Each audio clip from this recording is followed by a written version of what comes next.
Welcome back here, my friends. My name is Dominic. Let's talk about Instagram and the whole buzz that's going on lately. You know, people complaining. My inbox is exploding right now. People, they're like, please, Dominic, please show me a way to grow. And this is exactly what we're going to do today. I'm going to show you a surefire way of growing on Instagram in 2020, in 2030, and 2070. Because, let me just cut to the chase right now. And you have to listen really careful, my friends. The strategy is called follow, unfollow. I'm just kidding. We're not talking about that. So the thing actually that we're going to talk about is we're going to leverage analytics and data to actually grow. Because as a marketer myself, I just know, data doesn't lie.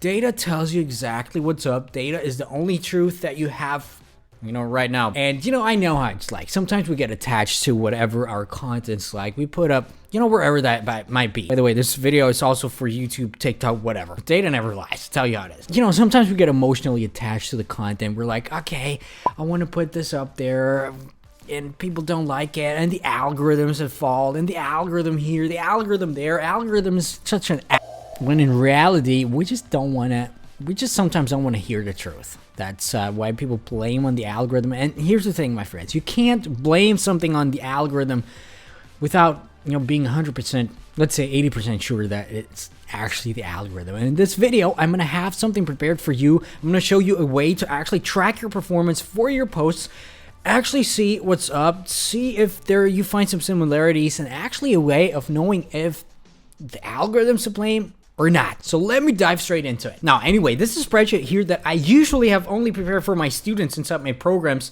both of which are actually right now closed. There's a waiting list, by the way. So, down below, there's a waiting list. You're going to get a free something, a free blueprint.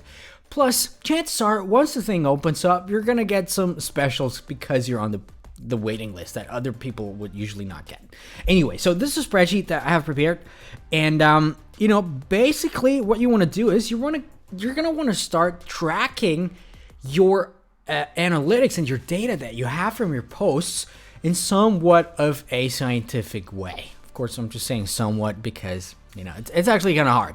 And basically what you want to do is you want to, whip out your phone, my friends, and, you just go through your past data. If you don't, past data meaning past posts, things that you put up, and track their performance. I'm going to show you exactly how I do it and what to look out for and what you can actually achieve with that. So, good thing would be if you somewhat had of a consistent content growth strategy. By the way, just missed it right here, but there's this new thing where you see how many people mention you on their story, which is kind of interesting. Anyway, you're going to go to your account. You're going to go to Insights, actually, and then you want to hit on the See All button on the posts, and then you want to track for reach first and foremost. Of course, depending on what you want to achieve later down the line. I'm going to explain it. Don't worry. Take something different. But let's just say in the past 6 months, having more data certainly helps a ton.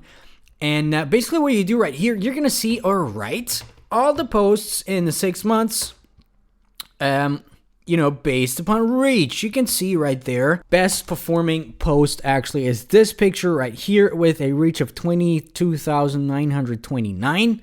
Second best performing post is this one. And, for my students inside my academy, I already did one. Here, what's up? And basically what you want to do is you're going to go through all your posts, or let's say the latest 10, 20 of your posts and your subsequent posts, because you always want to keep tracking that. You're going to go through it. For example, for the motorcycle, let's do it that way. We're going to do one whole example. So let's take this one. Let's just take, picture number 2. Type of post is a picture with my car. You're going to have to put in, special. Is it better? It's not better. Anyway, so the special thing, meaning, is there something special about this post? What is the essence about the post, the caption? By the way, you can always rename these things, add things into it. In my case, it's sort of motivational, so I put in motivational just to track to see what's up. Motivational, discovery via, and now it gets interesting. You're going to see the main points where you see where your post performed, where you got the most people in. So in this case, actually 70% were not following me, meaning as you can see, other down there, other actually meaning explore page as of recently. I just don't like, I remember I had explore page in there. It said explore page. Now it says other. So if you're wondering what means other, yeah, it's explore page. So mostly through the explore page, not too much from hashtags, not to, just a regular thing, but we're just going to put in explore. And as you can see with the post above, I kind of had like home, which is just a normal feed, and explore to 15K. Here I have 12K. So we're going to write that in 12,000 hashtags. Just, feel free to add that in or not.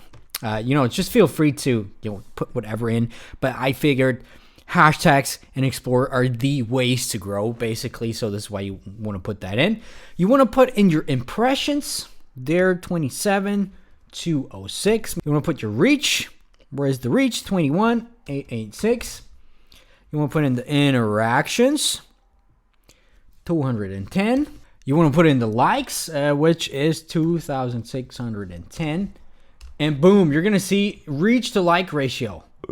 What does that mean? We're going to get right into it. First, let me just finish filling that out.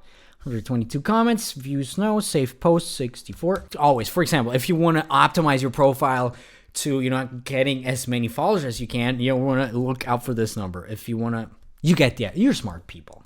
So here's the interesting thing though. I figured out, or basically it's pretty clear, that the reach to like ratio actually shows you how the post is performing.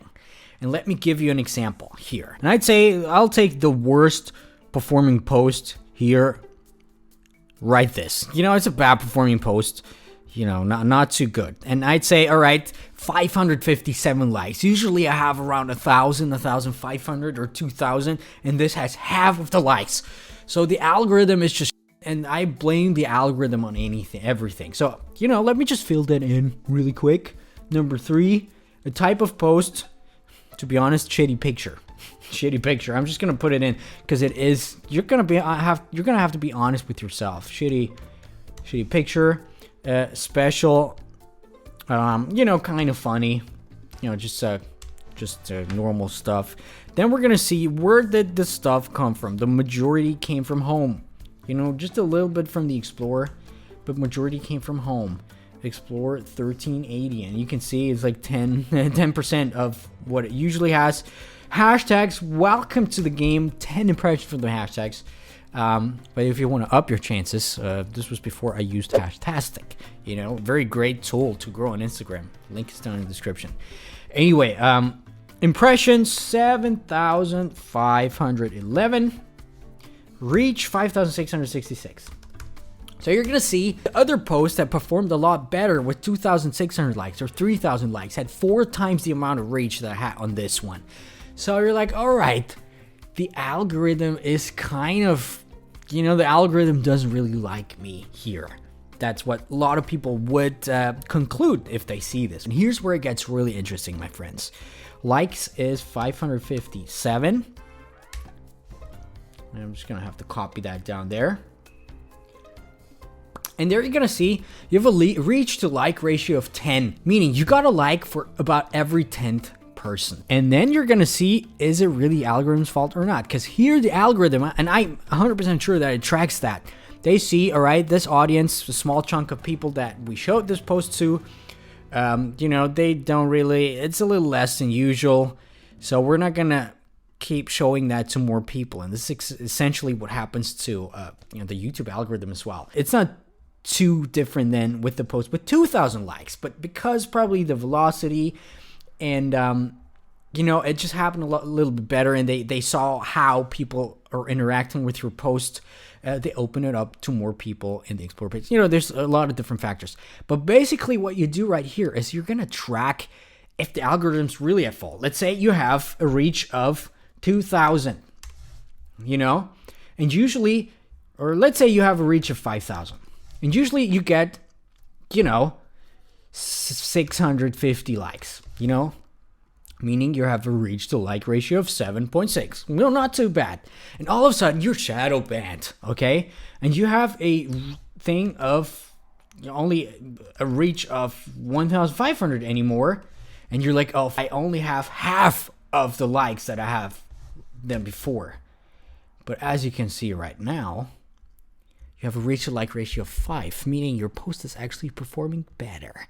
And in this case, I would conclude very strongly that the algorithm's at fault. So what you're going to do, what this whole thing is for, track your posts from now on, put them in there and try to sort and try to find some patterns. If you see that, if there's something going on, you know, for example, you see every time you have a funny picture or a motivational picture where there's also a car in there, you're going to hit the explore page. And, you know, your reach to like ratio is like this, and this works right well. Or let's say you want to optimize for follows. You put those things in, you can, by the way, track that within Instagram as well, and kind of see, all right, all the posts that I have the most followers from, you know, do they have something in common? And as time goes on, as you're going to see, you're going to find some patterns, and you're going to find some types of contents that you want to dive into. And naturally, you know, that's the way the algorithms work, where the algorithm sees the best performing things, where people react the most to, and where the content is really aligned with the people, your followers, the algorithm's going to show you. That's just how it is. Anyway, this is a way to guarantee growth on Instagram. I tell you how it is. Data doesn't lie. You can track your performance. You can see what performs good, what doesn't perform good. What are your key performance indicators for your brand, actually? Because chances are maybe you don't even want to necessarily grow, but maybe you want to, you know, get lots of website visits. So, you know, try to experiment with your content, you know, experiment with the way that you do it. Maybe it's a close-up picture, maybe a quote picture works better on your audience, on your stuff. And then you can see, and then you can kind of optimize yourself, naturally only if you have lots of data to work with, which is really important. Down below in the description is the link to the spreadsheet that you can use it, abuse it, you know, track your own stuff if you can think of something. Down below in the description for free, my friends. Plus, like I said, if you want to get on the wait list for Influencer Academy, not only you'll get another free PDF, you're gonna get maybe some specials once we drop it again, which might be pretty soon. Anyway, my name's Dominic. Comment down below if you're still here, if you watch it until the end. It really helps with the algorithm if you comment down below. And you know, thank you so much for watching. I'll see you in a live stream at the end of this week. We're gonna do a giveaway live stream, right? For the 20K. Bye. No, you first.